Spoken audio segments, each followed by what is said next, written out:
ओम शांति। आज 24 अगस्त है। प्यारे बाबा की मीठी मुरली आत्मा को शक्ति देने वाली, आत्मा में बल भरने वाली मीठी मुरली हम आज सुनेंगे। आज प्यारे बाबा ने सुनाया, मीठे बच्चे, बाप ने तुम्हें संगम पर जो स्मृतियां दिलाई हैं उसका सिमरन करो तो सदा हर्षित रहेंगे। है ना, बाबा तो त्रिकालदर्शी है। बाबा को पता है कि भविष्य में कैसा समय आने वाला है, कलयुग में कितना दुख है। तो दुख से उपराम करने की विधि बाबा बताते हैं कि सदा खुश रहने की विधि क्या है। कि बाबा ने जो स्मृतियां दिलाई हैं संगम पर, क्या स्मृतियां दिलाई हैं कि हम क्या थे, क्या बनने वाले हैं, हम कितने ऊंचे घराने के थे, कितनी सतो प्रधान सृष्टि के मालिक थे, विश्व के मालिक थे।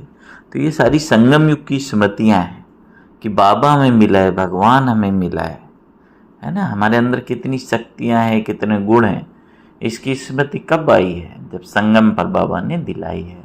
तो बाबा ने कहा कि बाप ने तुम्हें संगम पर जो स्मृतियां दिलाई हैं उसका सिमरन करो तो सदा हर्षित रहेंगे। आज की मुरली से बाबा ने प्रश्न किया, सदा हल्के रहने की युक्ति क्या है? किस साधन को अपनाओ तो खुशी में रह सकेंगे? एक बार सोचें, मन में विचार करें, कैसे हल्के रह सकते हैं, कैसे खुशी में रह सकते हैं, क्या साधन है इसका?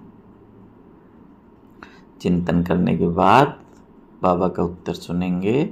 बाबा ने बताया, सदा हल्के रहने के लिए इस जन्म में जो जो पाप हुए हैं वह सब अविनाशी सर्जन के आगे रखो। बाकी जन्म जन्मांतर के पाप जो सिर पर हैं उसके लिए याद की यात्रा में रहो। माने इस जन्म के जो हमारी स्मृति में है वह बाप को बता देना है, जिससे बाबा बोलते हैं आधे माफ हो जाते हैं। बाकी जो पिछले जन्मों के पाप हैं उसके लिए कैसे खत्म होंगे? याद की यात्रा में रहो। याद से ही पाप कटेंगे, फिर खुशी रहेगी। बाप की याद से ही आत्मा सतो प्रधान बन जाएगी। अच्छा, ओम शांति। बाबा ने सुनाया, मीठे मीठे रूहानी बच्चों को रूहानी बाप समझाते हैं, तुमको स्मृति आई है कि हम आदि सनातन देवी देवता धर्म के थे, हम राज्य करते थे, हम बरोबर विश्व के मालिक थे। आता है, स्मृति में आता है कि हम ही विश्व के मालिक थे, हम ही राज्य करते थे। उस समय दूसरा कोई धर्म नहीं था। हमने ही सतयुग से लेके जन्म लेते 84 का चक्र पूरा किया। माने अभी 84वां जन्म है। सारे झाड़ की स्मृति आई है। क्या स्मृति आई है? कि हम देवता थे, फिर रावण राज्य में आ गए, तो देवी देवता कहलाने के लायक ना रहे, इसलिए धर्म ही दूसरा समझ लिया। कौन सा धर्म समझते हैं? किस धर्म के हैं? अभी समझते हैं हम हिंदू धर्म के हैं। और किसका भी धर्म बदलता नहीं। जैसे क्राइस्ट का क्रिश्चियन धर्म है ना, बुद्ध का बौद्ध धर्म चला ही आता है, लेकिन जो हमारा देवी देवता धर्म था वो धर्म वाले अभी हिंदू कहलाने लगे हैं। और किसी का भवन बोला, धर्म बदलता नहीं है ना। केवल हमारे अंदर जो दिव्यता समाप्त हो जाती है तो फिर हम दूसरे अपना जो धर्म है उसका ही नाम ही चेंज कर देते हैं। तो बाबा ने बताया, सबकी बुद्धि में है कि बुद्ध ने फलाने टाइम धर्म स्थापन किया। हिंदुओं को अपने धर्म का पता ही नहीं है। हमारा हिंदू धर्म कब से शुरू हुआ, किसने बनाया, लाखों वर्ष कह देते हैं। सारे सृष्टि चक्र का नॉलेज तुम बच्चों को ही है। इसको कहते हैं ज्ञान विज्ञान। उन्होंने विज्ञान नाम भल रखा है, परंतु बाप उसका अर्थ समझाते हैं। ज्ञान और योग रचता और रचना के आदि मध्य अंत तक। क्या ज्ञान अभी तुम समझते हो कि हम भी नहीं जानते थे, नास्तिक थे, है ना। सतयुग में तो यह ज्ञान हो नहीं सकता। अभी तुमको टीचर ने पढ़ाया है, पढ़कर तुमको राज्य भाग मिलता है, क्योंकि तुमको रहने के लिए नई सृष्टि चाहिए। इस पुरानी सृष्टि में पवित्र देवी देवताएं पैर रख ना सकें। बाप आकर तुम्हारे लिए पुरानी दुनिया का विनाश कर नई दुनिया स्थापन करते हैं। कितना बड़ा परिवर्तन हमारे लिए होता है। हमारे लिए विनाश जरूर होना है। कल्पांतर हम ये पार्ट बजाते हैं। बाबा पूछते हैं आगे कब मिले हो, तो क्या कहेंगे? क्या कहेंगे? बाबा हर कल्प मिलते हैं आपसे राज्य भाग लेने। कल्प पहले भी बेहद सुख का राज्य भाग मिला था। यह सब बातें जो स्मृति में आई हैं, अब उनका सिमरन होना चाहिए, जिसको बाबा स्वदर्शन चक्र कहते हैं। हम पहले सतो प्रधान थे। यह भी तुम्हें स्मृति आई है कि हर एक आत्मा को अपना अपना पार्ट मिला हुआ है। हम आत्मा छोटी अविनाशी हैं, उनमें पार्ट भी अविनाशी है जो चलता ही रहेगा। यह बनी बनाई बन रही, इसमें नई कोई बात एड व कट हो नहीं सकती। देखो कितना ड्रामा साक्षी होके देखना है। कोई भी पार्ट, कोई भी एक्ट एड या डिलीट नहीं हो सकती। जो आत्मा में पार्ट भरा है वही बज रहा है। तो हमें भविष्य का तो पता नहीं ना, पिछला तो जो बीत गया वो ड्रामा था, लेकिन भविष्य का हम ड्रामा के निर्माता हैं, ये सोचना है। हम कैसा पार्ट प्ले करना चाहते हैं कल्प, तो वो रिकॉर्डिंग अभी हम कर रहे हैं। जो हम पार्ट प्ले करेंगे आगे, वही फिर आगे बजेगा। इसलिए बाबा ने बोला कि आपकी हर एक्ट कैसी हो, श्रेष्ठ हो, है ना। तो इसलिए बाबा ने बोला कि इसमें कुछ भी एड या कट हो नहीं सकता। कोई भी मोक्ष को पा नहीं सकते। मोक्ष माना कोई माने जन्म मरण से परे कोई नहीं हो सकता। सबको जन्म में आना है। कोई मुक्ति मांगते हैं, मुक्ति अलग है, मोक्ष अलग है। ये भी स्मृति में रखना है। स्मृति में होगा तो औरों को भी स्मृति दिलाएंगे। मुक्ति और मोक्ष में क्या अंतर है? मोक्ष माना वो सोचते हैं जन्म मरण में ही ना है, और मुक्ति माना सदगति, है ना, दुखों से मुक्ति। तुम्हारा धंधा ही यह है। बाप ने जो स्मृति में लाया है वह फिर औरों को भी स्मृति में लाओ, तब ऊंच पद पा सकेंगे। ऊंच पद पाने के लिए बहुत मेहनत करनी है। मुख्य मेहनत है किसमें? मुख्य मेहनत है योग में, है ना। दुनिया में समझते हैं कि सर्विस में, काम में मेहनत है, लेकिन बाबा कहते हैं बुद्धि को एकाग्र करना, उसमें ही मुख्य मेहनत है। यह है याद की यात्रा जो बाप के सिवाय और कोई सिखला ना सके। अभी तुम मनुष्य से देवता बनने की पढ़ाई पढ़ते हो। तुम जानते हो कि हम फिर से नई दुनिया में जाएंगे, उसका नाम ही है अमर लोक। यह है मृत्यु लोक। यहाँ तो अचानक बैठे बैठे मौत आ जाता है, वहाँ मृत्यु का नाम निशान नहीं, क्योंकि आत्मा को तो वास्तव में काल खाता नहीं। कोई मिठाई की चीज़ थोड़ी है कि कोई खा लेगा, है ना। तो आत्मा को कोई काल खा नहीं सकता। ड्रामा अनुसार जब समय होता है तो आत्मा चली जाती है। जिस समय जिसको जाना होता है वह चला जाता है। काल कोई पकड़ता नहीं है। आत्मा एक शरीर छोड़ दूसरा लेती है। काल कुछ भी है नहीं, ये तो कथाएं बैठ बनाई हैं। वह है अमरलोक, वहाँ निरोगी काया रहती है। सतयुग में भारतवासियों की आयु भी बड़ी थी, योगी थे। कितनी आयु थी? 150 साल की। योगी और भोगी का फर्क भी अब मालूम पड़ता है। तुम्हारी आयु वृद्धि को पा रही है, वृद्धि को पा रही है। जितना जितना आत्मा सतो प्रधान होती जाती है, उतना क्या होता है? सतयुग में उसकी आयु बढ़ती जाती है ना। जितना जितना पापों से मुक्त, विकारों से मुक्त होती जाती है। तो बाबा ने बोला कि अभी तुम्हारी आयु वृद्धि को पा रही है। जितना तुम योग में रहेंगे उतना पाप भस्म होगे और पद भी ऊंचा मिलेगा, आयु भी बड़ी होगी। यथा राजा रानी आयु पूरी कर शरीर छोड़ते हैं, प्रजा का भी ऐसा होता है, परंतु पद का फर्क है। अब बाप तुमको कहते हैं सुदर्शन चक्रधारी बच्चों, यह अलंकार तुम्हारे हैं। गृहस्थ व्यवहार में रहते कमल फूल समान तुम रहते हो, सिवाय तुम्हारे और कोई रह न सके।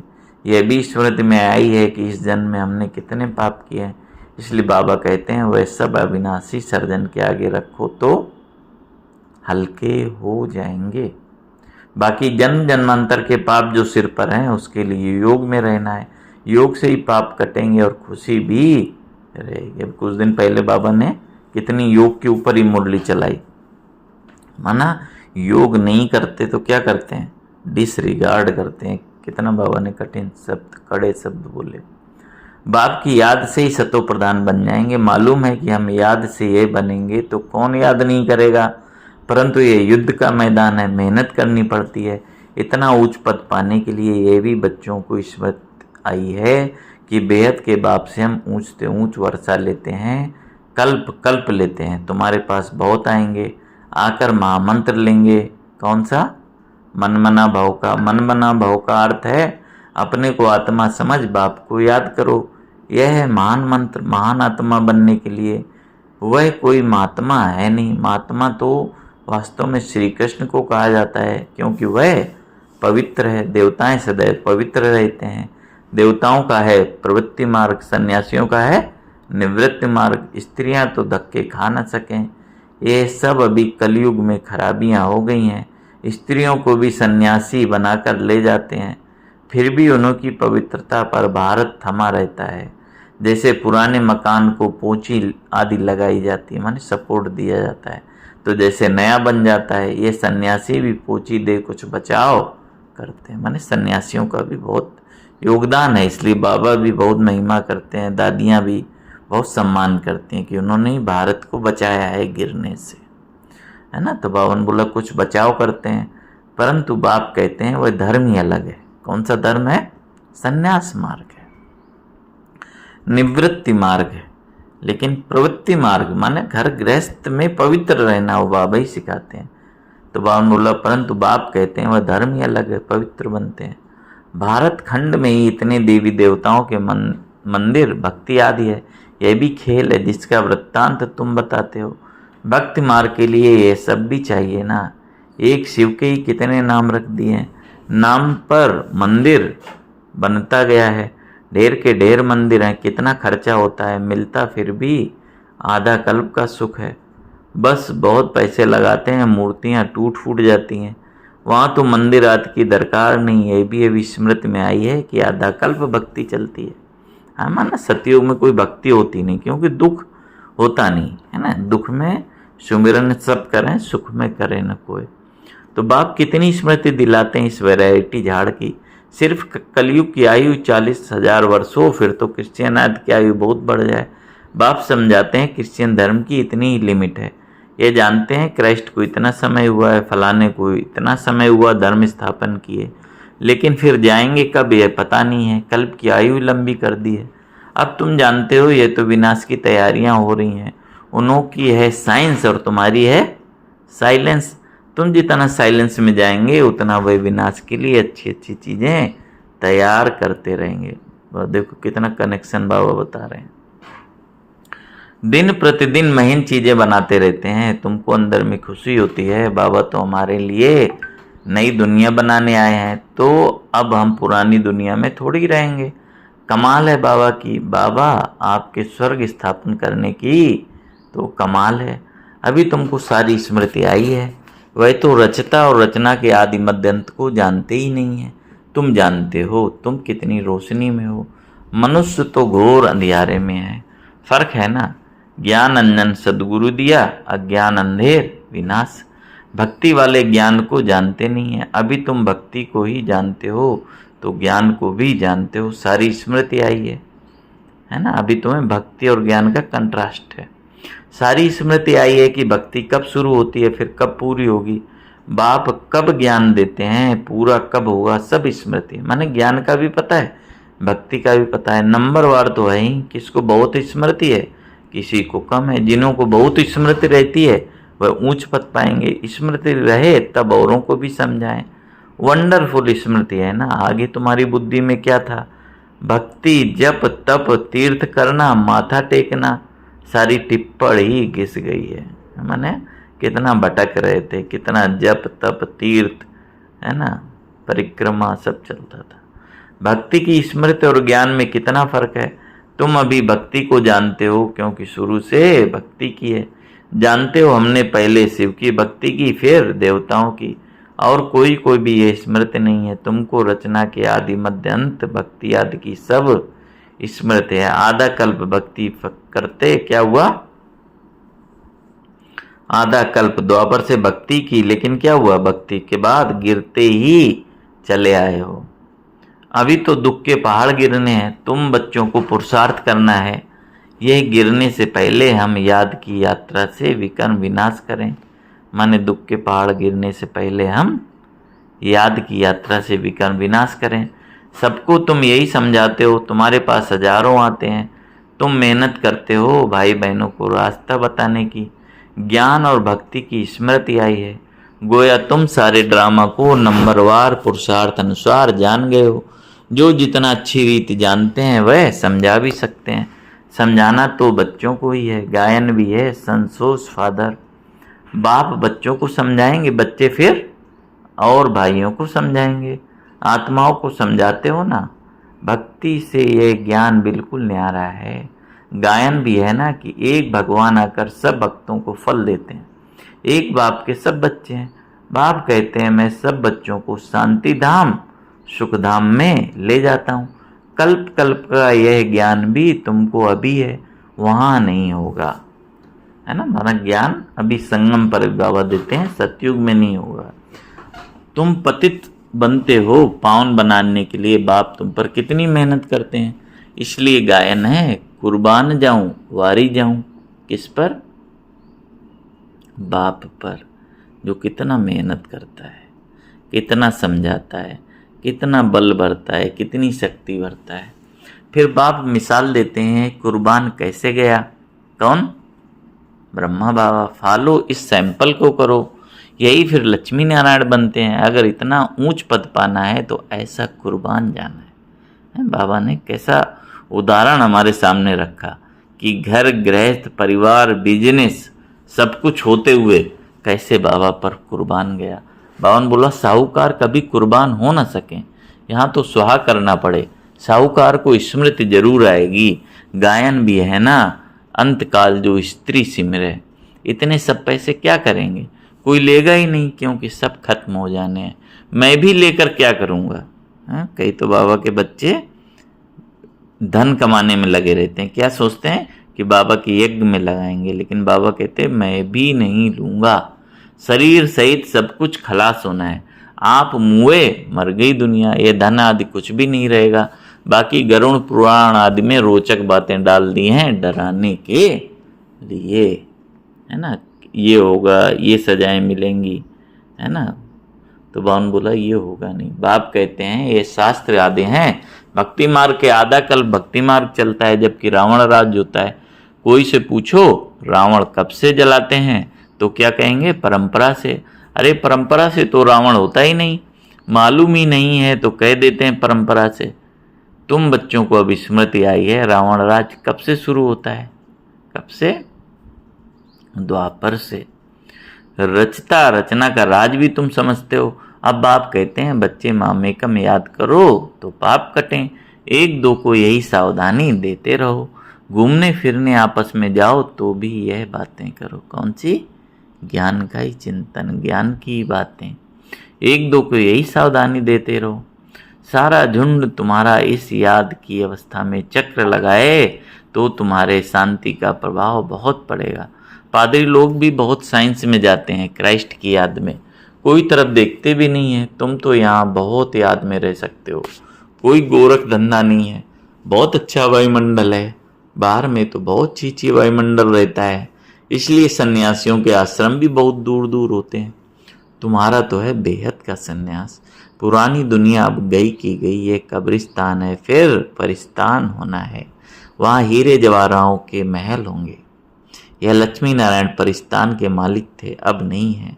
बाप कहते हैं मैं कल्प कल्प कल्प के संगम युगे आता हूँ।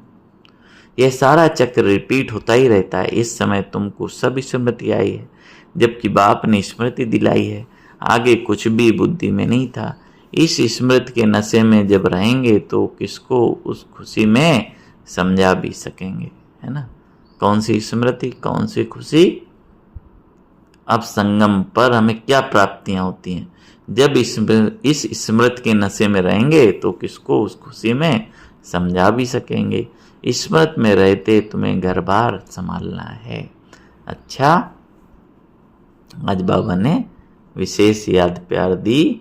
सदा स्मृति के नशे में रहने वाले मीठे मीठे रूहानी बच्चों प्रति माता पिता बाप दादा का याद प्यार और गुड मॉर्निंग। रूहानी बाप की रूहानी बच्चों को नमस्ते। हम रूहानी बच्चों की रूहानी बाप दादा को याद प्यार गुड मॉर्निंग। नमस्ते बाबा, नमस्ते, शुक्रिया बाबा, शुक्रिया। धारणा के लिए मुख्य सार है, ड्रामा के आदि मध्य अंत को अच्छी तरह समझ स्मृति में रख दूसरों को भी स्मृति दिलानी है। ज्ञान अंजन देकर अज्ञान अंधियारा दूर करना है। दूसरा है ब्रह्मा बाप समान कुर्बान जाने में पूरा फॉलो करना है। शरीर सहित सब खलास हो जाना है, इसलिए पहले ही जीते जी मरना है ताकि अंत समय में कुछ भी याद ना आए। वरदान है, विशेषता के संस्कारों को नेचुरल नेचर बनाए, साधारणता को समाप्त करने वाले मर्जीवा भव। फिर से सुनेंगे, विशेषता के संस्कारों को नेचुरल नेचर बनाए, साधारणता को समाप्त करने वाले मर्जीवा भव। जो नेचर होती है वह स्वतः अपना काम करती है, सोचना बनाना या करना नहीं पड़ता, लेकिन स्वतः हो जाता है। ऐसे मर्जीवा जन्मधारी ब्राह्मणों की नेचर ही है विशेष आत्मा के विशेषता की। यह विशेषता के संस्कार नेचुरल नेचर बन जाएं और हर एक के दिल से निकले कि मेरी यह नेचर है।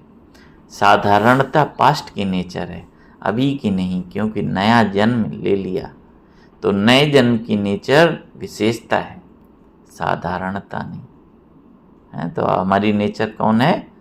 मैं विशेष आत्मा हूँ, है। तो विशेषता की नेचर हो जाए, ऐसे दूसरे में भी विशेषता देखने की नेचर हो जाए तो साधारणता समाप्त हो जाएगी। आज की मुरली से स्लोगन है, रॉयल वह हैं जो सदा ज्ञान रत्नों से खेलते हैं, पत्थरों से नहीं, है ना।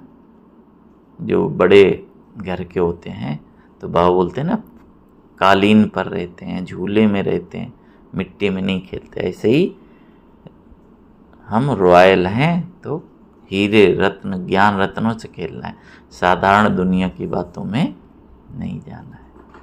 तो आज विशेष हम स्मृति के नशे में रहेंगे, हैं। बाबा ने जो हमें स्मृतियाँ दिलाई हैं संगम पर, उस नशे में रहेंगे और पूरा दिन बाबा की स्मृति में रहेंगे। तो 1 मिनट के लिए साइलेंस में बैठकर बाबा का दिल से धन्यवाद करते हैं। बाबा ने जो संगम पर विशेष स्मृति दिलाई कि हम कौन थे, कौन हैं, कौन बनने वाले हैं। हमारे तीनों काल सर्वश्रेष्ठ हैं, तो हम ऐसे सर्वशक्तिमान बाप की सर्वशक्तिमान भाग्यशाली आत्मा है, ब्रह्मा बाबा को फॉलो करने वाली आत्मा है, विजयी आत्मा है। ओम शांति, ओम शांति, ओम शांति।